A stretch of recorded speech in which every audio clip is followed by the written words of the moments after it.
mostrando, digamos, hasta qué límite puede y están dispuestos a tolerar en esta estrategia de aplastar los procesos populares y restablecer el orden de este carácter. Por último, quisiera terminar con un planteo que hace, recupero este primer instructor cubano, Roberto Regalado, que hablaba de la represión en América Latina, en un trabajo más reciente.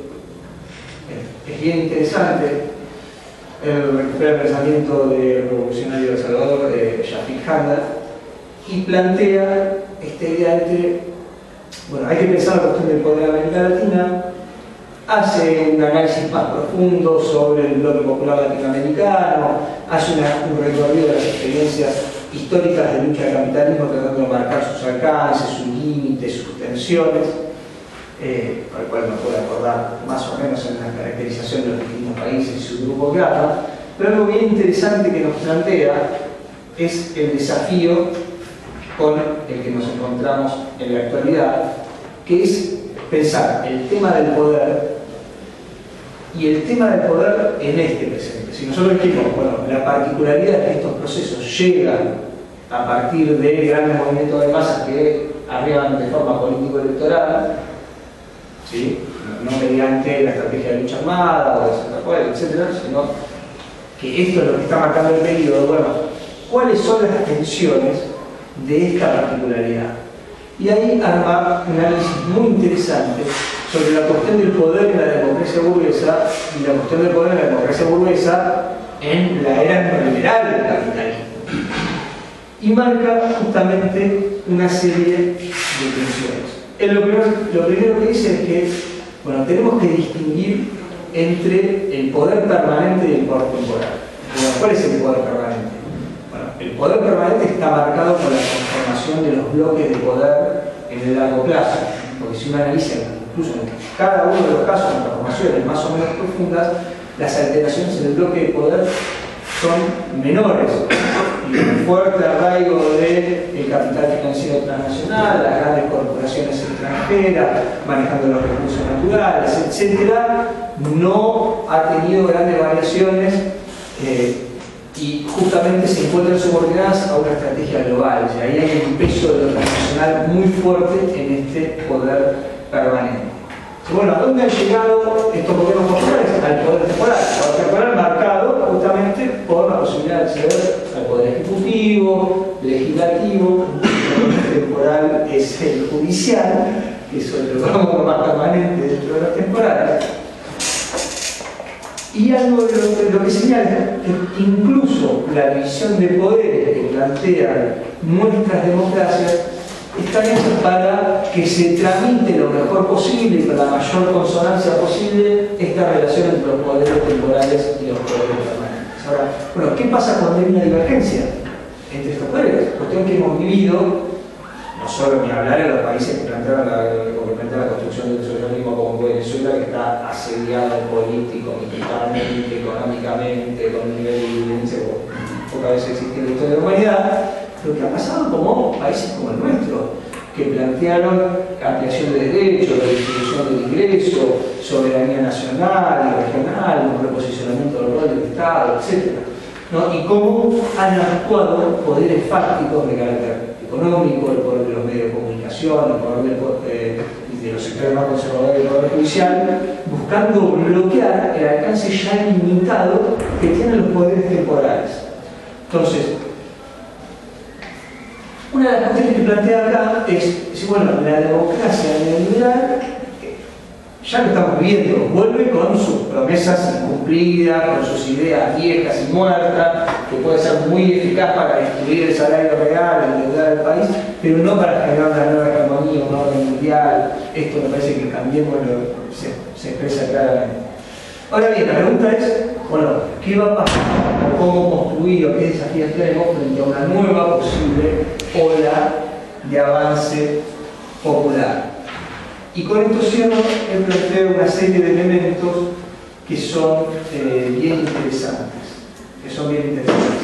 Y que plantea lo siguiente, dice, bueno, estructuralmente nuestras democracias no están hechas para albergar gobiernos de izquierda, gobiernos demasiado populares, etc. Y la propia institucionalidad rápidamente empieza a encontrar fricciones con las propias políticas de transformación. Entonces, bueno, acá hay un desafío, bueno, ¿cómo se transforma y se construye un nuevo Estado, una nueva articulación y bloque popular de clase que logre construir otra cosa, dentro de los marcos estrechos que nos pone nuestra democracia?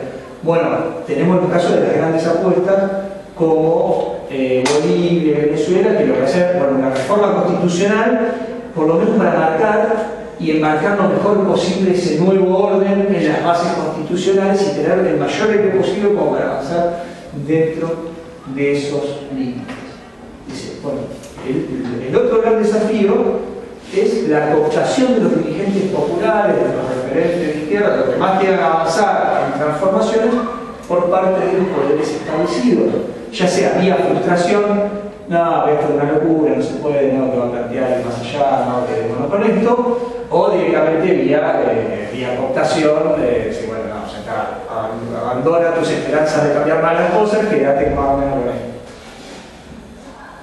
El otro gran tema que se da es el tema de las correlaciones de fuerza al interior de los bloques populares. Bueno, las fuerzas revolucionarias casi en ningún lugar tienen una correlación de fuerza como para por sí mismo dirigir estos procesos. Sobre todo casos Argentina, Brasil, etc. Hay una coalición de fuerzas muy heterogéneas donde muchas veces son los propios partidos tradicionales, como en el caso de Argentina, que encuentran una nueva reconfiguración, una nueva reformación, por ejemplo, en nuestro caso el kirchnerismo como nueva reformulación de una experiencia novedosa en la Argentina. Bueno, cómo ir viendo las correlaciones de fuerza al interior de las experiencias populares, donde también encontramos que hay elementos sistémicos y conservadores y elementos rupturistas y populares. Y por último, bueno, y todo esto planteado no con desánimo, sino como ver los desafíos. Y dice, bueno, es necesario hacer una autocrítica, una crítica y una autocrítica de los procesos de los cuales veníamos, porque en general han entrado en crisis e incluso han sido derrotados. En nuestro caso, por cambios en su momento, es decir, y en nuestro caso nos trae esta pregunta que siempre se habla, ¿no? Bueno, ¿cómo volver mejores? Bueno, en este caso, justamente, bueno, cómo aprender de la experiencia anterior para que la nueva experiencia logre avanzar en crecientes transformaciones, no quedar prisionera de las limitaciones que ya han existido, y cómo al mismo tiempo ser consciente de las propias dificultades y contradicciones que van a emerger de una estructura como la nuestra, que está súper concentrada, extranjerizada, con grandes jugadores que un día se ponen el saco de Comunidad Nacional y al otro día se les pareció que hay demasiado aumento de sueldo y vuelven a ser grandes agentes del orden mundial. Cómo construir un bloque popular que logre profundizar las transformaciones y no caer prisionero de las propias disputas de las clases dominantes, que cuando les gusta un poco más el mercado internacional se cambian el saco, y cuando les parece demasiado popular se unen de nuevo a la estrategia imperialista hasta que les haga crisis a ellos. Eso.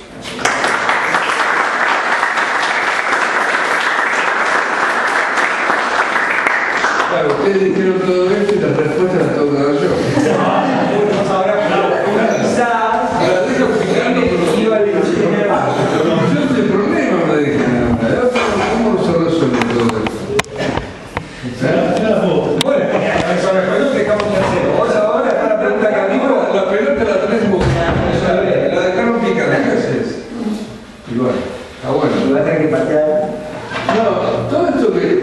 El planteo fantástico, yo no voy a agregar nada, solamente decir dos o tres cositas que me parece interesante de retomar el planteo que hicieron cada uno de ustedes, muy bueno.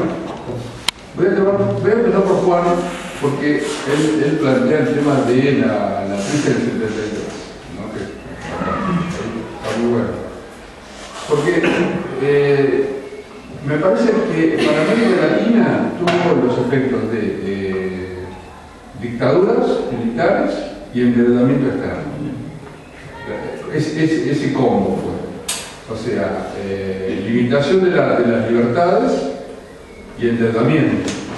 Ahora, el endeudamiento yo lo vinculo a las características justamente que asume el capitalismo post-crisis, ¿no?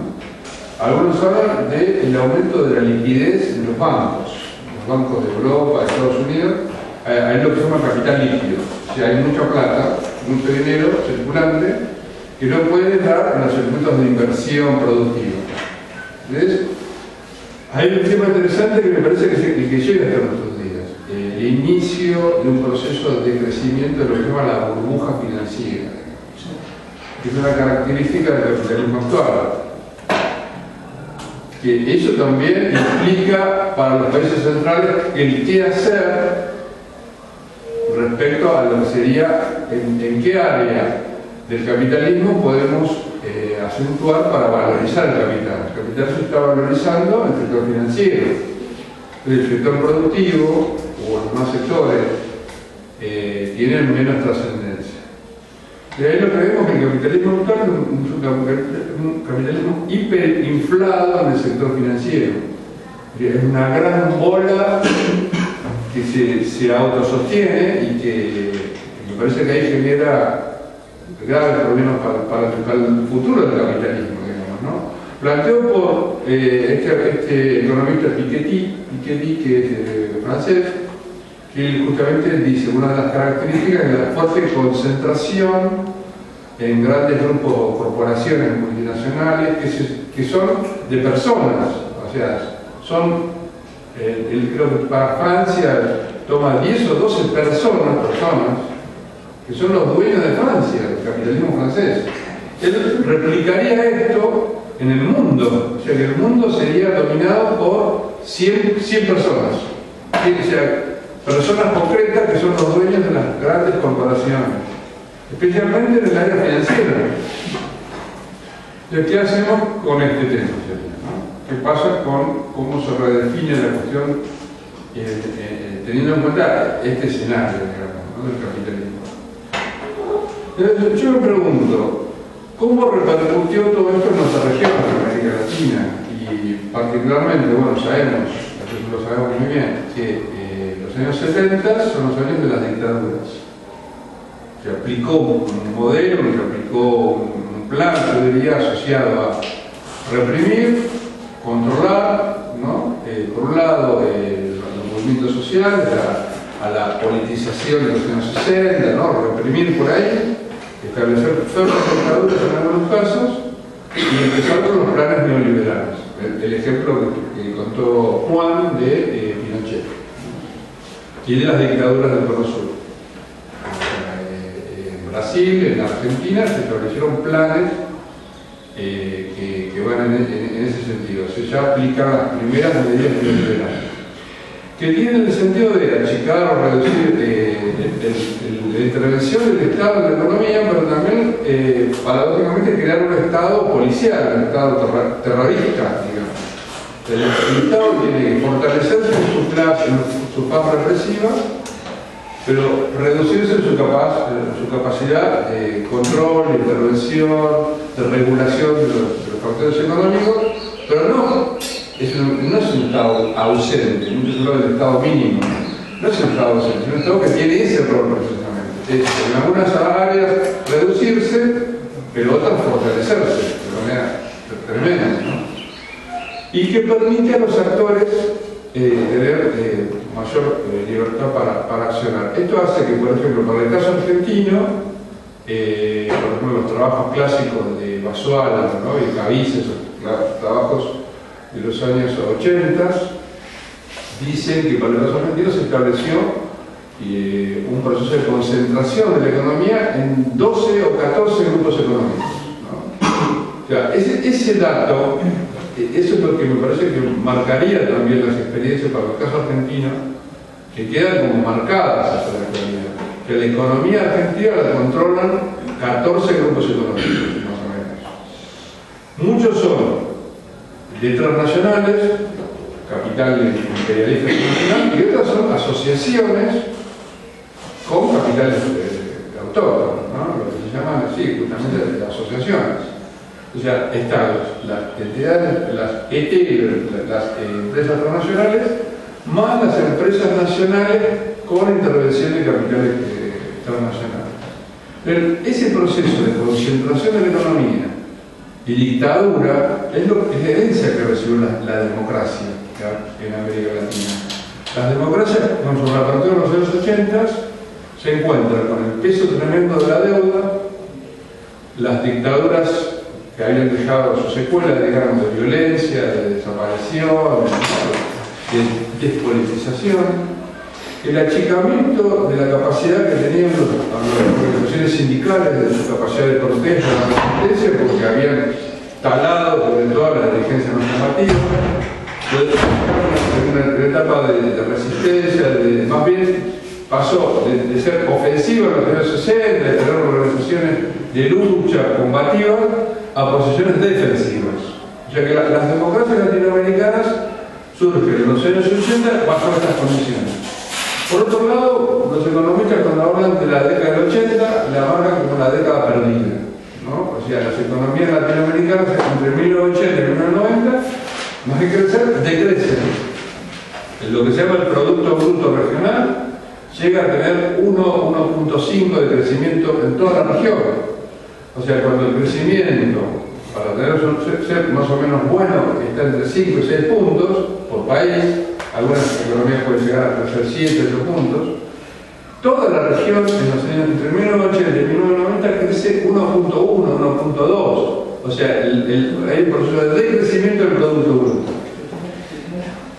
Y esto es llevado porque algunas más o menos crecen y la mayoría decrecen. Entonces hay una década de crecimiento económico, de endeudamiento y de postdictaduras. Ahí surgen las democracias latinoamericanas teniendo que enfrentar esa situación. Acá en Argentina ya lo conocemos un poquito mejor, pero la mayoría de los países tuvieron que enfrentarse a esa cuestión. Vinieron el paquete de medidas que sale del consenso de Washington, que vos marcaste, ¿no? El consenso de Washington, que es el consenso de todos los acreedores, se juntan en Washington, y en el año 89 deciden un paquete de medidas para América Latina, que consiste concretamente en realizar y profundizar la reforma neoliberal, o sea, profundizarla, digamos, todavía más. Entonces, bueno, en los años 90 surge entre 1990 y el año 2000 una década de reformas neoliberales, achicamiento del Estado y aplicación de todas las políticas, prácticamente todo el recetario del Consenso de Washington. La mayoría de los países lo aplican a rajatabla, ¿no? Lo van aplicando, lo aplican.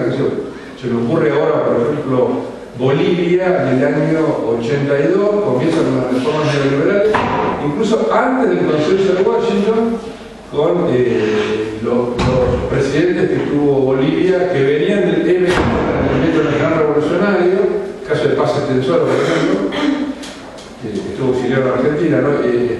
Paz Estenssoro hace toda la reforma neoliberal, desmonta a Bolivia, desmonta todo el aparato institucional y estatal que estaba en torno a la producción de minerales, desarticula la COP, que era la que estaba sobre la Confederación Obrera Boliviana. O sea, es claramente la aplicación de las políticas neoliberales.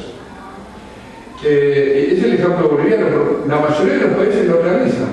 Entonces ahí tenemos el impacto de la deuda, el impacto de las reformas neoliberales, la despolitización, la represión o control o dominación del movimiento obrero, la reducción de su capacidad de negociación por un lado, pero también de ir hacia adelante, digamos. El movimiento obrero se encuentra en posiciones defensivas, tiene que ir hacia atrás hasta donde puede para intentar un movimiento hacia adelante leve para mantener más o menos algún tipo de defensa de los intereses de la clase obrera. Entonces, bueno, yo quería plantear las resistencias que se dan y el surgimiento de los nuevos movimientos sociales en los años 90 en torno a la crisis también que se genera como consecuencia de la aplicación de estas medidas, yo diría de la desarticulación ideológica de lo que habían sido algunos ideales que estaban, por ejemplo, en torno a los relatos populares, la crisis de los grandes relatos la reivindicación popular, la crisis del Partido Justicialista, la Unión Cívica Radical, el MDR en Bolivia, o sea, los grandes partidos políticos en América Latina que podían dar una explicación general, el APRA en Perú, como partido, como una expresión relativamente popular, nacional, con ciertos proyectos de autonomía, de enfrentamiento al imperialismo, entra en una crisis profunda de la representación. La crisis de los partidos, la crisis de la representación, la crisis política, hace que, me parece que todas estas cuestiones, de hecho en la Argentina, un miembro del Partido Justicialista hace la reforma neoliberal. Entonces, bueno, que es del Partido Justicialista hace lo contrario a lo que su experiencia ideológica y política. Entonces, esto me parece que genera una serie de elementos que se van uniendo entre 1990 y 2000 para generar, me parece, la emergencia de nuevos actores sociales en América Latina. Actores que van a ganar la calle, el espacio público. Por eso es muy interesante ver cómo la crisis del sistema representativo, la crisis de los grandes relatos, la crisis de los partidos generan la emergencia de una repolitización de los espacios públicos. Y esos espacios públicos se habían reducido su capacidad por la dictadura, porque en los años 80 se había generado desmovilización, vuelven a aparecer como un escenario de disputa. Y es interesante ver que estos nuevos movimientos sociales, en algunos casos, generan también nuevas formas de acción política. La acción asamblearia, el debate público, el debate en círculo. Esta es una interesante manera de pensar la política. El debate donde aparecen todas las cuestiones que se están debatiendo, porque en esas asambleas, las asambleas, por ejemplo, que se dio en la Argentina, en el 2001, yo participé de alguna de ellas, por ejemplo, se debatía todo estaba en cuestionamiento. Pero hay un detalle, me parece que ahí aparece también, que me parece que es algo que hay que seguir discutiéndolo, que aparece también un sentimiento de la antipolítica, también en las asambleas. O sea, aparece un sentimiento de la repolitización, pero un sentimiento de que la política es sucia, corrupta, esto no, hay que hacer otro tipo de política. Entonces, a mí me parece como variaciones en el discurso de las asambleas, variantes, ¿no? Que son todas legítimas, pero se están dando en ese contexto, ¿no? Ahora, en ese contexto de situaciones nuevas que se dan en los años 90, mediados de los 90 y fines de la década del 90, ya a principios del siglo XXI, me parece que aparecen situaciones interesantes. Por ejemplo, las movilizaciones populares de esos años sirvieron para voltear gobiernos, como el caso de la Rúa Argentina, ¿no? O como, por ejemplo, la guerra del agua del año 2000, 2001, ¿no? La guerra del gas, 2003, generaron la caída de gobiernos neoliberales en Bolivia. Pero también generaron la vuelta de gobiernos que habían sido golpeados, como en el caso de Hugo Chávez, ¿no? Cuando que generó un golpe de Estado que dura 2 días, digamos, en el poder, porque el gobierno de Chávez es golpeado por los sectores del empresariado, del Estado, ¿no?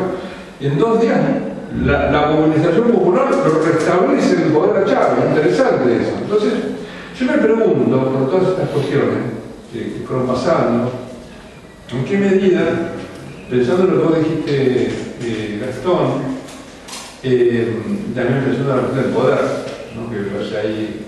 Y pensando también, porque acá tenemos un periodista del Partido Internacional que le tenemos que preguntar, ¿qué es lo que está pasando en este momento en Ecuador? ¿No? Me pregunto, ¿en qué medida? Porque Ecuador es el ejemplo de las grandes movilizaciones populares en los años 90. ¿No? Y especialmente las grandes movilizaciones generadas por un nuevo y emergente movimiento indígena, ¿no? Que se hace patente en las principales ciudades, como Quito, por ejemplo, las principales ciudades de Ecuador. El movimiento indígena es un movimiento de los años 90 que genera un revuelo tremendo en Ecuador, digamos. Entonces, todas esas situaciones derivan, me parece a mí, en un nuevo constitucionalismo. Ese nuevo constitucionalismo, ¿en qué medida es hijo de las movilizaciones de los 90 y del principio, ¿no? O sea, tiene que ver con la crisis de la política, la crisis de representación, la crisis de los relatos, ¿no? Todo esto que está en crisis acá generaría como consecuencia la necesidad de refundar el Estado, de refundar la política, que reaparezcan nuevas formas de participación por acá. O sea que me parece que el siglo XXI se inicia con estas interesantes formas de acción política que, entre otras cuestiones, me parece que promueven este tipo de nuevo constitucionalismo. Yo no soy constitucionalista, no soy abogado, no me dedico a eso específicamente, pero considero que el proceso social de movilización que generaron las constituyentes, en el caso de Venezuela, de Ecuador y de Bolivia, son un proceso de gran movilización social, digamos. Una experiencia muy interesante, muy rica. Yo, por ejemplo, me gusta seguirlo este proceso y en las clases lo trabajamos, ¿no?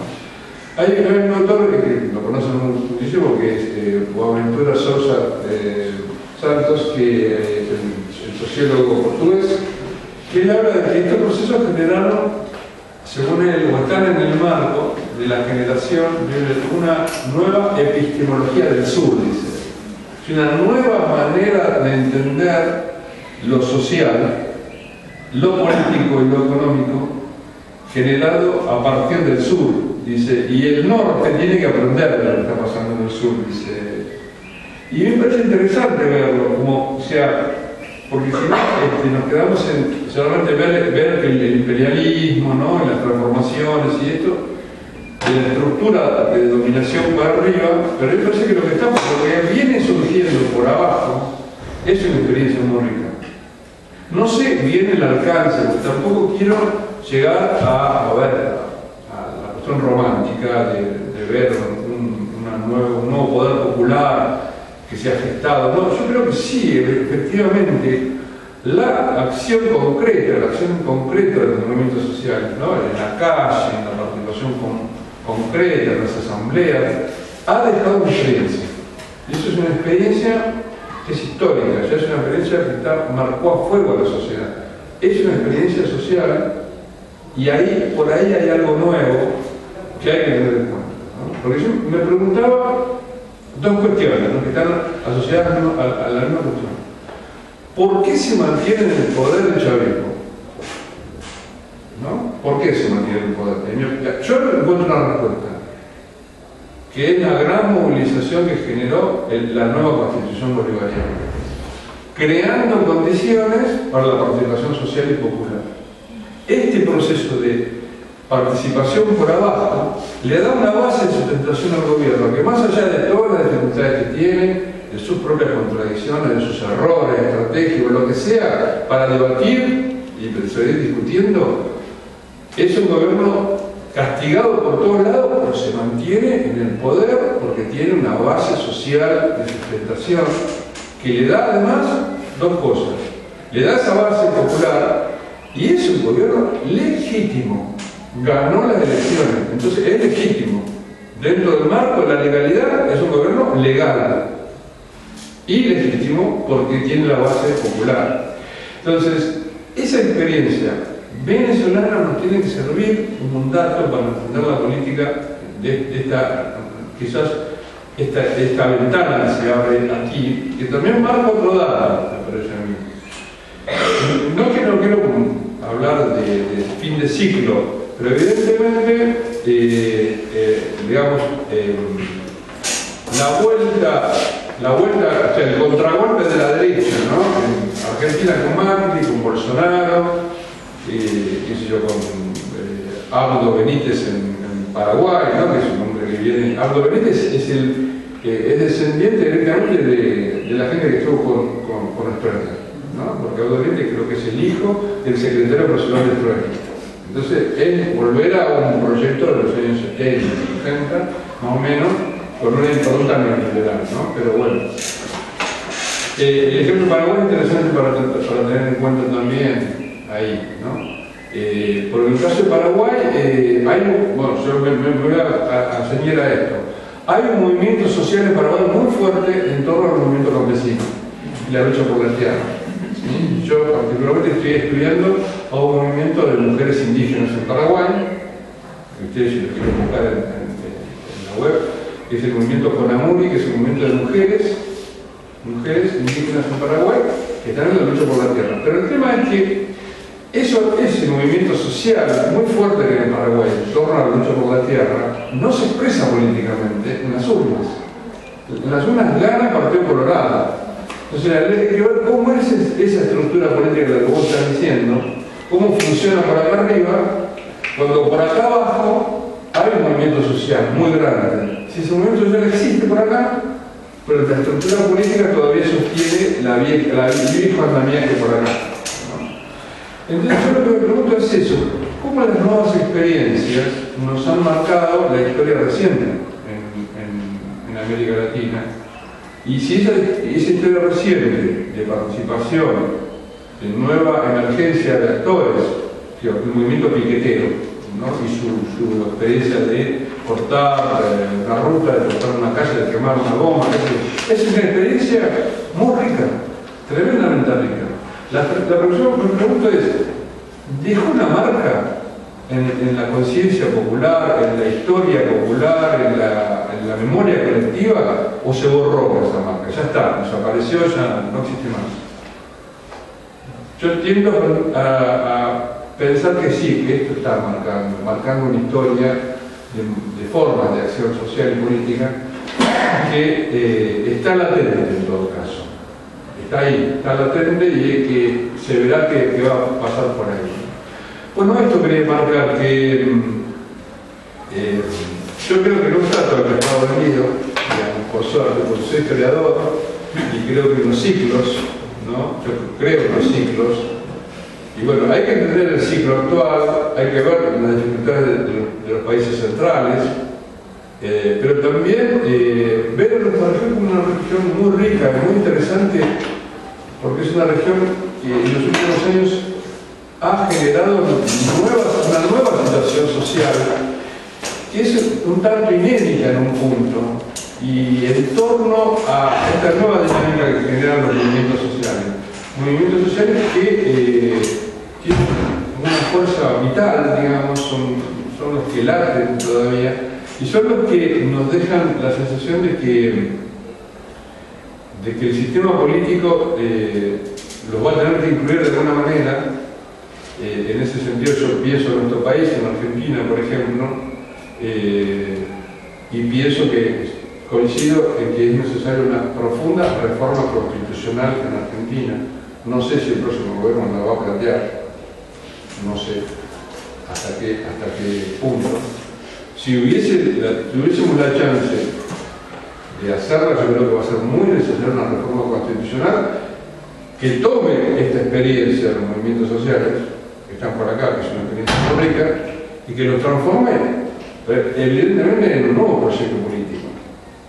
No sé cuáles son los límites del próximo gobierno, no soy dirigente político y no estoy metido en la militancia de este tipo de organizaciones, no voy a tomar ningún tipo de esas decisiones, pero considero, si estamos pensando en esto que vos estás planteando, Gastón, tenemos una experiencia muy rica, democratizadora por abajo, que no se expresa políticamente en la estructura política por arriba todavía. Pero en mi opinión, deja una marca, la experiencia histórica, y esa marca está latente, está ahí, está viva todavía. Veremos cómo se expresa en el futuro. Bueno, por ahora...